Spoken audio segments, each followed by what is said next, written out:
भारत गौरव आचार्य श्री पुलक सागर जी गुरुदेव के प्रवचन और धार्मिक कार्यक्रम देखने एवं सुनने के लिए जिन शरणम मीडिया चैनल को अभी सब्सक्राइब करें और बेल आइकॉन पर क्लिक जरूर करें। आज चतुर्थ दिन है, उत्तम शौच का दिन है।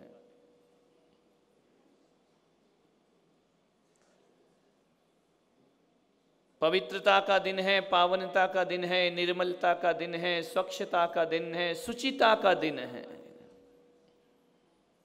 संतोष का दिन है। धर हृदय संतोष करहु तपस्या देह सो, शौच सदा निर्दोष। ध्यान रखना।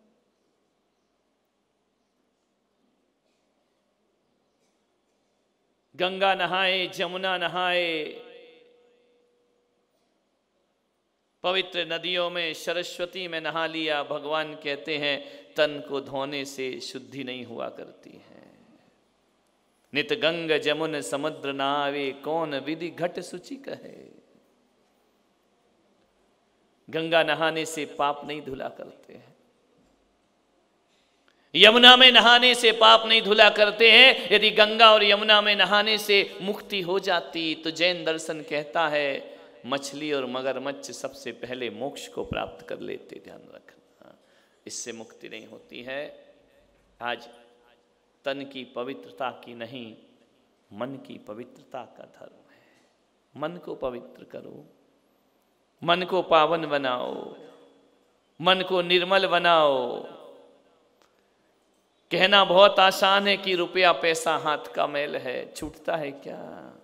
कितना गला फाड़ना पड़ता है हमारी कार्यकर्ताओं को, तब मुश्किल से निकलता है। ध्यान रखना, बहुत आसान है ये कहना कि रुपया पैसा कुछ नहीं होता है, हाथ का मैल है।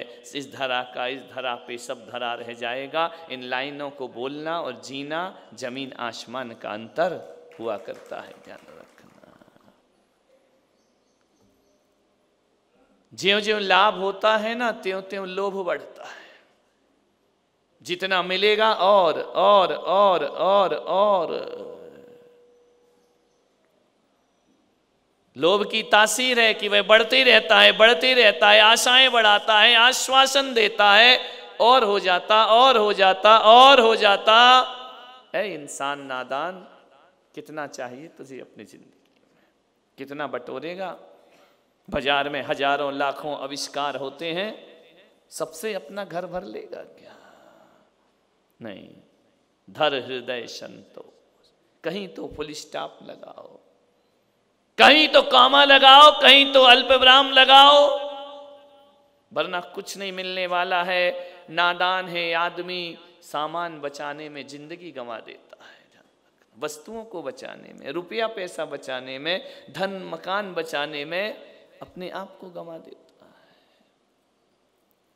कितना जीवन मिला है तुम्हें मालूम है? कभी इस पर विचार किया है? मात्र आपको आपके जीवन में 3500 दिन मिले हैं। कितने मिले हैं? 3500 दिन से ज्यादा नहीं है। 29 साल तो सोने में चले गए। रात में क्या करते हो? सोने की सेवा करते क्या हो? 12 साल पढ़ाई लिखाई में चले जाते हैं। अब तो ज्यादा हो गए, हमारे इसमें तो 12 साल था। 18 साल 17 साल आदमी पढ़ता है। 18 साल 17 साल 12 साल ये आदमी जिंदगी को सेट करने में लगा देता है। ध्यान रखना, 9 वर्ष 6 महीने मिलते हैं जिसमें तुम अपनी जिंदगी का विकास कर सकते हो। पूरी उम्र में 9 साल का ऐसा समय होता है, उसमें जिंदगी ऊंचाइयों पर चढ़ गई तो चढ़ गई, वो गिर गई तो फिर दोबारा उठा नहीं करा करती है। मान्यवर 3500 दिन में 84,000 घंटे होते हैं। मुझे ज़्यादा गणित आता नहीं है, कैलकुलेटर होगा लगा लेना। इससे ज़्यादा का समय नहीं मिला। आधी जिंदगी सोने में, आधा एक भाग हमारा खेलने कूदने में चला जाता है, एक भाग पढ़ने में चला जाता है, एक भाग हमारा परिवार को सेट करने में चला जाता है। उसके बाद लास्ट में अपसेट होकर दुनिया से चला जाता है। ध्यान रखिए, ये आदमी की जिंदगी जीवन भर सबको सेट करता है, खुद अपसेट का अपसेट ही रहता है। क्या कमाया जीवन में, क्या अर्जित किया हमने अपने जीवन में? मान्यवर एक व्यापारी था, विदेश से आ रहा था धन कमा के। पहले के लोग विदेशों में धन कमाने जाते थे, जहाज से समुंदर पार करते थे। किसी ने उसे सलाह दे दी, ओ भाई समुंदर है, कोई भरोसा नहीं है, तैरना सीख ले, नहीं तो डूब गया ना किसी दिन, जहाज पलट गया तो सब कमाई तेरी धरी रह जाएगी। कंजूस था, मक्खी चूस था। उसने कहा कि हाँ बात तो सही कह रहे हो, तैरना सीख ले। बोले कितने दिन में सीख जाऊंगा? बोले 7 दिन में सीख जाएगा। बोले बेवकूफ, 7 दिन में कितना पैसा कमा लूंगा? तुझे 7 दिन में सीखने की पड़ी है, मेरे पास 7 दिन का वक्त नहीं है। लोगों ने कहा एक काम कर, नहीं सीखता तो एक युक्ति बताते सरल वाली। बोले बता दे। तो बोले एक काम कर, जब भी धन कमा के लाए ना तो खाली कनस्तर अपने पास रखा कर। कनस्तर क्या बोलते हैं? इसमें आटा रखते हैं, पीपा। पीपा के खत्म करो, ध्यान रखना। बोले वो पीपा ही बोलते हैं ना, वो पीपा ले आ जिसमें छेद ना हो, जिसमें दरवाजा ना हो, जिसमें ढक्कन ना हो, बंद करके लेकर के आ। कभी गिर गया जहाज से, डूब गया, पलट गया, पीपा तुझे डूबने नहीं देगा, उसे बांध करके रखना। आ गया, औरंगाबाद का सेठ था, यहां वहां का थोड़ी था। उसने ले लिए 3-4 पीपा ले लिए, रत्न कमा के ला रहा था, जवाहरात कमा के ला रहा था, सिक्के लेकर के आ रहा था। धोखे से क्या हुआ, नाव पलटने लगी, हो गई किस्मत तो कब बदल जाए कोई भरोसा नहीं। तूफान आ गया, नाव पलटने लगी। औरंगाबाद का सेठ सोचता है यार अच्छी सलाह दी उसने, यदि आज पीपा नहीं लाता तो मेरी जिंदगी बर्बाद हो जाती। उसने झट से पीपे का ढक्कन खोला, खोल करके सारे हीरे मोती उसमें भर दिए, सारे पैसे उसमें भर दिए, चिल्लर उसमें भर दी। बोले मेरे मर गए कहाँ रह जाएगा है। पीपा बांधा अपनी पीठ पर, सारे हीरे जवाहरात बांधे और कूद गया समुंदर के बीच में। क्या हुआ बोलो? सामान बचाने में जिंदगी हाथ से चली गई। ध्यान रखना, कहीं ऐसा ही तो हम नहीं कह रहे हैं कि ये भगवान ने पीपा दिया था कि जा मैंने तुझे मनुष्य का पीपा दिया है, मनुष्य का कनस्तर दिया है, जा भव सागर के कूद जाना, तेरी नैया बेड़ा पार हो जाएगी। लेकिन नादान आदमी कंकड़ पत्थर भरने में शरीर को भारी करता है। नादान आदमी दुनिया की दौलत भर के इस पीपे को इतना भारी कर देता है कि पीपा बच जाता है, वो तू निकल के यहां से चला जाता है। मान्यवर, लोभ की यही तासीर है, बढ़ते जाता है, बढ़ते जाता है, बढ़ते जाता है, उसका कभी अंत नहीं होता है। ना पूछ मेरा ढंग, मैं मौज में हूं। मुझसे पूछते हैं लोग, ना पूछ मेरा ढंग, मैं मौज में हूं। और दुनिया में मोहब्बतें फैलाता हूं, मोहब्बत की खोज में हूं। ना पूछ मेरा ढंग, मैं मौज में हूं। दुनिया में मोहब्बतें फैलाता हूं, मोहब्बत की खोज में हूं। तुझे प्यार करना नहीं आता। औरंगाबाद वालों, तुझे प्यार करना नहीं आता और मुझे मोहब्बत के बिना जीना नहीं आता। तुझे प्यार करना नहीं आता, मुझे मोहब्बत का बिना जीना नहीं आता। दुनिया में जीने के 2 ही ढंग हैं, दुनिया में जीने के 2 ही ढंग हैं, एक तुझे नहीं आता और एक मुझे नहीं आता। ध्यान रखना, जिंदगी इसी का नाम है। 2 ही ढंग है, एक ढंग तुम्हें नहीं आता और एक ढंग मुझे नहीं आता है। विचार करना, जिंदगी में धन दौलत रुपया पैसा जरूरी है, लेकिन इतना जरूरी नहीं कि जिंदगी को हाथ से खोना पड़े। ध्यान रखना, विचार करना है आपको। आज शौच का दिन है, शौच सदा निर्दोष। एक बात याद रखना, जैन दर्शन कहता है अशुद्ध तन में, इस तन को शुद्ध कैसे करोगे? ज्यों धोवे त्यों मैली, निस्दिन करे उपाय देह का, रोग दशा फैली। रोज नहलाता है, रोज मैला हो जाता है। निस्दिन इस शरीर से गंदगी ही निकला करती है। कितना भी खूबसूरत, कितना भी सुंदर, कितना भी खुशबूदार भोजन हो ना, इसका स्पर्श करते ही गंदगी में परिवर्तित हो जाता है। कितना भी इत्र लगा लो इस शरीर पर, थोड़ी देर बाद वो इत्र भी दुर्गंध में परिवर्तित हो जाता है। किस शरीर पर, किस सौंदर्य पर अकड़ता है आदमी? ये नश्वर शरीर दिन दिन नष्ट हो रहा है। ध्यान रखिए, विचार करके। अंगम गलितम पलितम मुंडम दसन विहीनम जातम तुंडम वृद्धो याति गृहत्या दंडम तदपि न मुच्यति आसा पिंडम। ध्यान रखना, शरीर मर जाता है, इच्छाएं नहीं मरती। इंद्रियां जवाब दे रही हैं, मन जवाब नहीं दे रहा। मन कहता अभी तो मैं जवान हूं। ध्यान रखना, सोचना है दांत टूट गए, मन नहीं टूटता है। कमर टूट जाती है, मन तो अकड़ के चला करता है। ध्यान रखना, विचार करना है आपको। अंगम गलितम पलितम मुंडम दसन विहीनम जातम तुंडम। अंग अंग गल गए, सफेद बाल हो गए, दसन विहीनम, दांत टूट कर गिर गए। वृद्धो याति गृहत्वा दंडम, बुढ़ापे का दंड स्वीकार कर रहा है। तदपि न मुच्यति आशा पिंडम, फिर भी जीवन की आशाएं लेकर के जीता है आदमी। पाप का बाप कोई है? लोभ है, सबको मालूम है। लेकिन उसी बाप के साथ जिंदगी कटेगी अपनी। ध्यान रखना, बाप नहीं छूटता है। भले लोभ पाप का बाप हो, लेकिन उसके बिना जिया भी नहीं जाता है। एक व्यक्ति हुए बहुत अच्छे राइटर थे, बहुत अच्छा लिखते थे, बहुत बड़े साहित्यकार हुए, बहुत प्रज्ञा पुरुष थे, बहुत बुद्धिमान थे, बहुत विवेक था। जिनेंद्र कुमार जैन।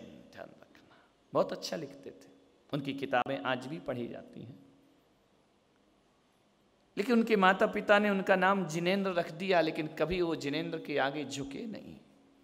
कभी मंदिर नहीं गए, कभी दर्शन नहीं किया, कभी भक्ति नहीं, कभी पूजा नहीं। मंदिर के सामने से भी निकल जाएं तो झुकना नहीं। उन्हें लगता था ये सब व्यर्थ है, बेकार है, क्यों दुनिया में लोग वक्त बर्बाद किया करते हैं। उन्होंने कभी जिनेंद्र को अपना आराध्य नहीं बनाया। उन्होंने कभी किसी भगवान के दर पे अपना शीश नहीं झुकाया। कभी उन्होंने धर्म को अपने जीवन का आधार नहीं माना। लिखते थे, इसलिए बहुत कम लोग उनको जानते हैं। ध्यान रखना, क्योंकि समाज से नहीं जुड़े, मंदिर से नहीं जुड़े, धर्म से नहीं जुड़े। लेखक बहुत अच्छे रहे। एक दिन क्या हुआ, उनको लकवा मार गया, पैरालिसिस हो गया, अस्पताल में एडमिट हुए। जो उनको चाहने वाले थे वह उन्हें देखने को गए, मुंह टेढ़ा हो गया, हाथ पैर टेढ़े पड़ गए, जुबान पे लकवा मारा, कुछ नहीं बोल सकते। जो भी देखने जाता अपनी संवेदनाएं व्यक्त करता, मानवीयताएं व्यक्त करता। जिनेंद्र कुमार देखते, दो आंसू गरम गरम आंखों से ढुलका देते। इसका मतलब था कि मैं तुम्हें पहचान तो गया हूं, लेकिन मैं तुमसे बोल नहीं सकता हूं। बड़ी भयानक स्थिति। तांता लग गया लोगों के, उनके प्रेमियों का, उनके मित्र मंडली का, उन्हें देखने के लिए। वो कुछ ना बोल सके। डॉक्टर ने से पूछा कि इनका इलाज, बोले कर रहे हैं लेकिन मुश्किल है। पड़े पड़े बैठे हैं। जीवन भर जिसने कलम चलाई वो कलम नहीं उठा पा रहा है, कागज नहीं उठा पा रहा है, वो एक दो शब्द नहीं पढ़ पा रहा है। जिसकी किताबों को हजारों लोग ने पढ़ा, वो अपनी किताब खुद नहीं पढ़ पा रहा है, देख नहीं पा रहा है। 8 दिन तक अस्पताल में मौजूद रहे। डॉक्टर ने कहा कि जिनेंद्र कुमार, तुम्हारा इलाज बहुत हो गया, अब तुम जिसे अपना आराध्य मानते हो उसका स्मरण करो, शायद वो परमात्मा तुम्हें ठीक कर दे। उस दिन लगा कि मैंने तो कभी किसी भगवान का नाम ही नहीं लिया, सुमरन ही नहीं किया है, किसी को अपना आराध्य माना ही नहीं है। पत्नी से कहा कि इन्हें इनके भगवान का, इनके धर्म के ईश्वर का नाम याद कराओ, ताकि अपने जीवन को शांति से जैसा भी है विसर्जित कर सकें या जी सकें। उस दिन पहली बार जिनेंद्र कुमार को लगा, सारी रात अकेले जब पलंग पर अस्पताल में लेटे रहे, जब कुछ भी नहीं कर सकते, तब उन्हें लगा कि शायद लेना चाहिए भगवान का नाम। जैन कुल में पैदा हुए थे, कुछ आता हो या ना आता हो, हर जैनी को नमो अरिहंताड़म कहना तो आता ही है ना। चाहे मंदिर जाए, पूजा करे, पाठ करे, ना करे, नास्तिक हो, आस्तिक हो, धर्म से कोई मतलब ना हो, उसे कुछ भी ना आता हो, लेकिन नमोकार मंत्र तो हर जैनी को आता है। ये हमारे माता पिता का उपकार है कि पैदा होते ही हमारे कान में नमोकार मंत्र फूंक दिया जाता है। ध्यान रखना, माँ बाप जानते हैं ये कैसा बनेगा, इसका भाग्य लेकर आया है, अपना प्रारब्ध लेकर के आया है, लेकिन हर माता पिता का फर्ज हुआ करता है, उसका प्रारब्ध कुछ भी हो, चाहे वो नरकगामी हो चाहे स्वर्गगामी हो, हमारी समाज के आचार्यों ने व्यवस्था दी है, उसकी होनहार जैसी भी हो, लेकिन माता पिता का फर्ज है 45वें दिन किसी आचार्य के पास जाकर कान में नमोकार मंत्र से सुना देना चाहिए। आचार्य मिले या ना मिले कोई जरूरी नहीं है, जिनेंद्र भगवान के चरणों में डाल दो और नमोकार मंत्र। ये तुम्हारी ड्यूटी है माता पिता होने के नाते, ये आपका फर्ज है, ये आपकी मातृत्व भाव है। ध्यान रखना, उसको नमोकार उसके माता पिता ने सिखाया था।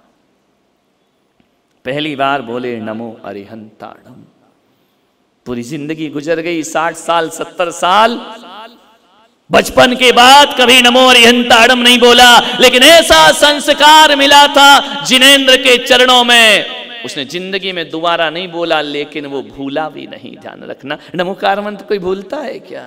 एक बार याद कर ले, एक बार सुन ले, आदमी सारी चीज भूल सकता है, लेकिन नमो अरिहंताड़म कोई जैन कभी भूल नहीं सकता है। दुख में, सुख में, आनंद में, प्रशंसा में, निंदा में, हर जगह विपरीत परिस्थिति हो, अनुकूल परिस्थिति हो, आदमी को कुछ आए या ना आए, नमोकार मंत्र से जरूर नमोकार। ऐसे कोई बैठे मैं उनके दर्शन कर लूं जिसको नमोकार नहीं आता हो? सबको आता है ना, होंगे ना? एकाध आत्मा हो तो मैं नैनों को तृप्त कर लूं उसे देख करके, जिसको नमोकार नहीं आता हो। हर किसी को, गरीब हो अमीर हो, नमोकार तो सबको आता है ना। पहली बार बोले नमो अरिहंताड़म। सुबह नर्स ने देखा इनके हाथ पैर में हलन चलन हो रहा है, डॉक्टर आया चेक करने, उसे नर्स से कहा कि तूने कौन सी गोली दी है इसको, कौन सा इंजेक्शन दिया है? बोले मैंने कुछ नहीं दिया, न दवा न गोली, जो रोज चल रही है वही दी है। बोले इसके हाथों में कुछ हरकत दिखाई देती है, हलन चलन दिखाई देता है, जार जार आंसू गिर रहे हैं जिनेंद्र कुमार के। डॉक्टर ने कहा कि जैन साहब क्या हुआ तुम्हें? बोल तो सके नहीं, लेकिन हाथ के इशारों से कहा कि जो कुछ है वह ऊपर वाला है, वह परमात्मा है। कहते हैं कि थोड़ी देर बाद जैसे ही नमोकार की धुन लगती है, आप सोचेंगे, आश्चर्य मानेंगे, कोई कहानी नहीं हकीकत है, वह जिनेंद्र कुमार जी की आवाज वापिस आ जाया करती है। पहली बार उन्होंने नमो अरिहंताड़म बोला, पहली बार प्रभु का स्मरण किया, वाणी आ गई, फूट फूट कर रोए जिनेंद्र कुमार जी, इतना रोए, बड़ी बड़ी विपरीत परिस्थितियों में जिसके आंसू नहीं आए, कष्ट में जिसके आंसू नहीं आए, आज बहुत रोए जी भर के। पत्नी ने कहा अब क्यों रोते हो, अब तुम ठीक हो रहे हो ना? बोले रो इसलिए रहा हूं कि एक रात नमोकार पढ़ा तो आज मेरे ये हाल हो गए। पागल जिंदगी भर पढ़ता तो जिनेंद्र कुमार तू नाम का नहीं काम का जिनेंद्र कुमार बन गया होता, तेरा जीवन सार्थक और सफल हो गया होता। डॉक्टर ने कहा कि देखो जिनेंद्र कुमार, तुमने रात भर में जो नमोकार पढ़ा है ना, वो तन का स्नान नहीं किया, प्रभु नाम से मन का स्नान किया है। तुम्हारा मन पवित्र हो गया है, तुम्हारी आत्मा पवित्र हो गई है एक बार के स्मरण से। बाहरे भगवान, औरंगाबाद वाले तुम ये मत कहना कि हम रोज जपते हैं तो तू सुनता नहीं है, उसकी एक बार में सुन ली। ध्यान रखना, नहीं तो अपन गणित जल्दी लगा लिया करते हैं। एक बार हृदय, ये मत सोचो कि तुम नमोकार पढ़ते हो तो तुम्हें कुछ नहीं होता है। आज जितना भी जिंदगी में सुकून है ना जैनियों, तुम्हारी जीवन में जितने भी अंश सुकून मिल रहा है वो मेरे नमोकार मंत्र की बदौलत तुमको प्राप्त हो रहा है, जान रखना।